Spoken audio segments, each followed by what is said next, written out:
байхгүй. Энэ чинь хамтын шийдвэр шүү дээ. Яг өнөөдөр шүү дээ.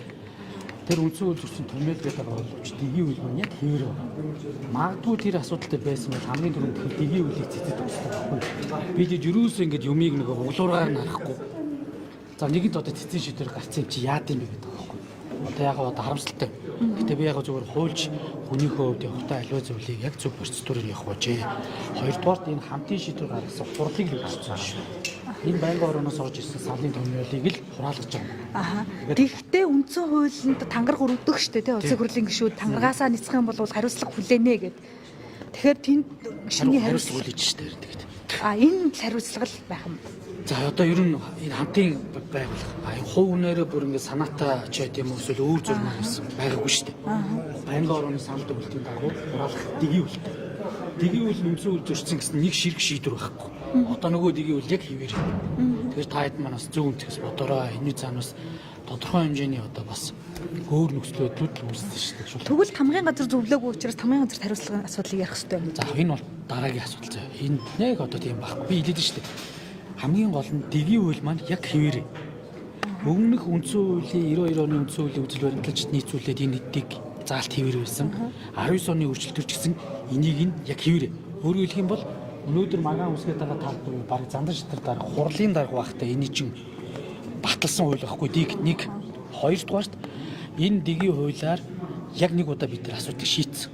Хөрсөх буюу ерөнхийлөгч хөрсөхгүй ерөнхий сайдаас өөрийн хүсэлтээр огцрох хөргөдлөхөд тухайлан дэг байгаагүй энэ дэгээр явъя гэд энэ дэгээр нь явах процесс нь байнгын орооны саналаар л хугаасан байхгүй. Аль эзэн 19 оны өөрчлөлтийг 21 он туршаад энэ дэгээр явах юм байна гэд өөрсдөө хүлээмжширсэн. Тэгээ ямар үед нь ингэж гаргаж ирж хүнд ингэж одоо нөхцөлөд рүү оруулж байгааг юусэн ойлгохгүй байна. Тэгэхээр нь шүү дээ. Би одоо яг зүгээр хэвлэл мэдээлэлээр зөв өнгөхгүй бол ийм хөшиг татчихад байна. Хит нэг талыг барьсан мэдээлэл цацж авч байгаа. Би одоо аяанда юмнууд нэг цаг хугацаа яагаад хуульчд нь арай нэг ирүүлэр юм хардаг хүмүүсүүд нь дүгнэлт шүүмжүүд өгөх бах. Тэгэхээр энэ дээр нь шүү дээ. Тэгцэн юм шүү, ингэцэн юм шүү гэхээс та хэд маа ч гэсэн хуулийг хараад үзээрэй. Өнөөдөр Улсын хурлын дотоод үйл ажиллагааны дэгийн хуулиар явж байгаа. Дэгийн хууль дээр нь үүссэн цэцэн нэг шийдвэр маргаанч байхгүй. Тэгээд боддоо та нар. Юунд гишүүд хуулийн төсөлд өөрчлөлт оруулах тухай асуудлыг ярьсан байгаа шүү дээ. Улсын хурлын гишүүд, нэр бүхий гишүүд, Бадамсрын нарын нэлээд эдэн гишүүд. За яг тэрийг ингээд хилцээд явна шүү дээ. Гэхдээ яг би бол энэ дээр жоохон бас хоёр талын байр суурийг зөвлөн анхаарах хэрэгтэй гэж үзэж байгаа. Одоо энэ улсын хурал дээр чинь нэг биечлэн конопонд санал хураахад биечлэн байхгүй бол баг эртснээс гаргаж цаашаа явах юм шиг. Эсвэл тэр үний чи яах хэсэг нь тодорхойгүй шүү дээ. Манай энэ улсын хурлын хэлцэн шийдвэрлээд асуудал санал өгөхдөө тийм үгүй гэдэг л коноп байдаг. Түдгэлцэх коноп байдаггүй. Түдгэлцэх коноп байдаггүй. Тийм учраас бид нар үгүй гэдгийг заавал одоо тэнд сууж байгаад үгүй коноп таах шаардлагагүйгээр тагнаас гараа явчихдаг. Нэгэнд би үгүй юм чи эсрэг өгч байгаа. Энэ ч өөр улс төрийн байр суурийг илэрхийлж байгаа нэг хэлбэр байхгүй. Харин актив. Актив бус буюу бас эцсийн дээр дүгнэлтнээс гараад ирсэн шүү дээ. Ер нь бол ингээд идэвхтэй бус байна гэдэг байгаа чи харин эрцэнд орохгүй байгаа хэлбэр байхгүй. Бүр ирэх нь байгаад байгаа мөртлөө аливаа дээр хилцэх асуудалд эрцэнд орж өгөхгүй байна гэдэг чи харин идэвхтэй бус хэлбэр.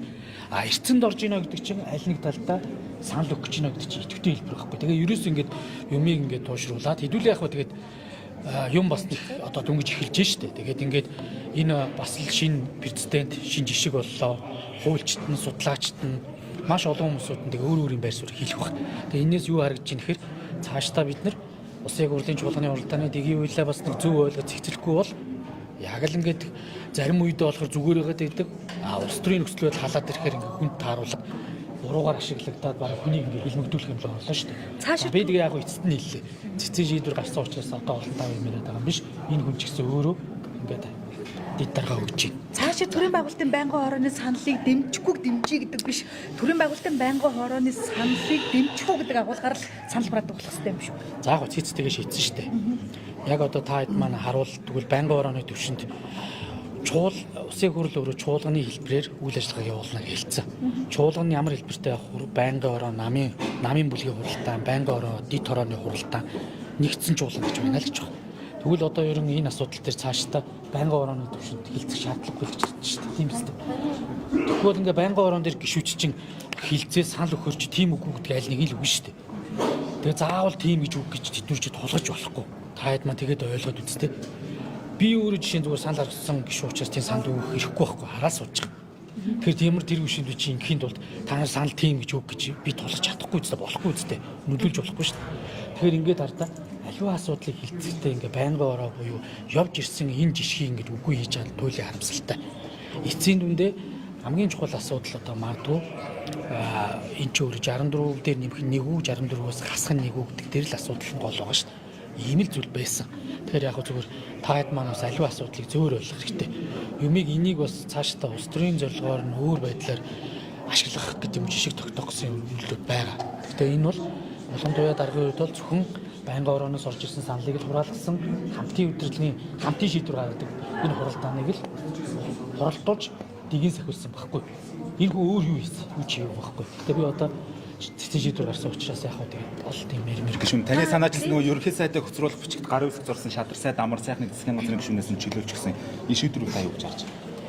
За яг хөтэй одоо тэгээд аливаа юм бол бас хоёр талтай. Гэхдээ өөрөө байр суурь тодорхой хэлсэн билээ шүү дээ. Тэр үнээс нь л асуух хэрэгтэй. Та засгийн газрыг огцруулах саналаа гаргах уу? За одоо өөр асуулт байна уу? Та Монголын зэрэглэлийг уурсан ер нь бол эдийн засгийн үзүүлэлт муу байгаа гэсэн шүү дээ. Гэтэл сая зэвсэг зэрэглэлийг дахиад сайжруулчихлаа шүү дээ. 14 жилийн өмнөх үе дээр очичлоо гэд засгийн газраас бас зарлаад мэдээлээд байгаа шүү. За ер нь бол яг хөө тэгээд та хэд маань бодит байдлуудыг хараарай. Одоо тэгээд манай дээр бонд үнцаас гаргахад манай бондын энэ асуудлууд унжин шүү дээ. Ер нь улс төрийн докторгүй байдал энэ чигээр үргэлжлэх юм бол энэ нөхцөл байдал нэг тийм удаа үргэлжлэж чадахгүй. Тийм учраас бид бас хаана энэ асуудлуудаа одоо шийдээд гаргалгаад явах хэрэгтэй. Тэгээ өнөөдөр ингээ багш эмчнэрийн цалин нэмэх жишээ мөнгө олдохгүй байна л гэдэг байгаа шүү дээ. Гэтэл яаж хэмнээд ч юм уу одоо мөнгө олъё гэдэг байгаа болохоос биш. За нэг талдаа хэмнэх зүг. Хоёр талдаа яаж энэ эдийн засгийг энэ байгаа энэ зарим одоо боломжтой байдлуудыг ашиглаад урагшлах уу тэлэх үү гэдэг зүйлийг хинч ярихгүй. Тийм учраас засгийн газрын төвшөнд олон хүмүүсүүдийг сайд болсон гэдэг намтар дээр нь бичиж өгөхийн тулд биш.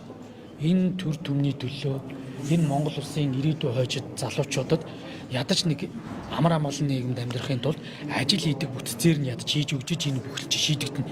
Энэ өнөөдөр шүү дээ. Би ганцхан хэлээ. Маш олон уялдаагүй бүтцүүд ажил нь явахгүй байгаа учраас засгийн газрын түвшиндээ өөртөө асуудлууд шийдэгдэхгүй. Үндэ хэлэхэд засгийн газар дээр ирсэн асуудлууд нь энэ нэг сайд нь би эсрэг гэл. Одоо энэ дэр бүр дэлж байгаа шүү дээ. Байгаль орчны асуудлын хариуцсан сайд нь би засгийн газар дээр өөртөө цөөнх болж үзэж байгаа ч гэх шиг.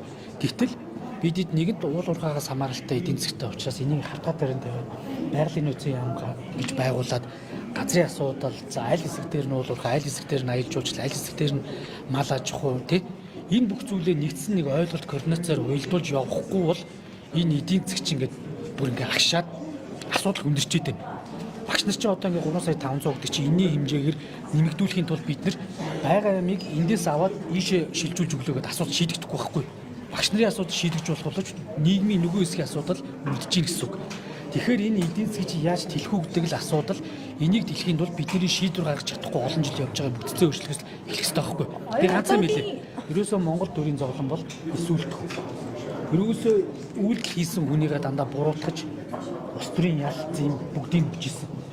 Тэр үйлдэл хийсэн одоо тодорхой прожектууд л Монгол улсыг үндэстэд хичээж явж байна. Дандаа эсүүлдэх байсан. Ярьсаар л байсан. Тэгэхээр ямар их олон жил эсүүлдэх хүмүүсүүдийг бид нар байлгаад байгаа гэдгээ л одоо та бодоорой. Эдийн засгийн докторгүй байх